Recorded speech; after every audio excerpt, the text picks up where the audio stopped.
Hallelujah! সবাইকে জয় যিশু, ঈশ্বরের গৌরব। তো খুব সুন্দর লাগছে, খুব ভালো লাগছে। তো আজকে আমরা প্রভুর চরণতলে আজ প্রভাতে যাব প্রার্থনাতে। যেমন রুটিন অনুসারে রোজ যেমন আশীর্বাদে বাক্য আশীর্বাদে প্রার্থনাতে আসি, আজকের প্রভু সুযোগ করে দিয়েছে। প্রভুকে অসংখ্য ধন্যবাদ করি। পিতা পুত্র পবিত্র আত্মার নাম থেকে সালাম। তো সর্বদাই প্রার্থনাতে যাব। সর্বশক্তিমান ঈশ্বর পিতা, তোমার মহান ধন্যবাদ করি পিতা, স্বর্গপিতা সিংহাসন পিতা পদে তোমার চরণের প্রভু তোমার আশাতন প্রার্থনা করছি পিতা।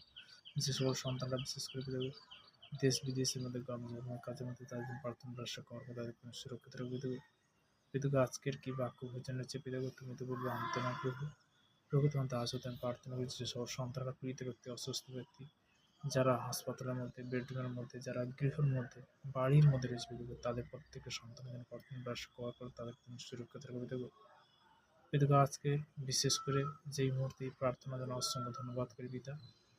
পিতাকে সর্বদা পিতাকে আকাশমণ্ডল সূর্য চন্দ্র তারা ভূমির জন্য প্রার্থনা করার পর তাদেরকে সুরক্ষিত রাখতে হবে। তাদেরকে নিয়ে আমরা জীবনযাপন করছি প্রভু। প্রভু তোমার তাহার সাথে আমি প্রার্থনা করছি প্রভু।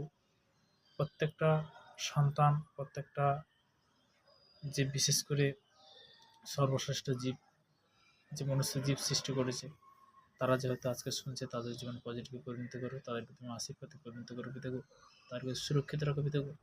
আমার চাহাত পিতাগো যে আজকের এই মুহূর্তে প্রার্থনার জন্য সে নাসরতে প্রভু যীশু খ্রিস্টের নাম থেকে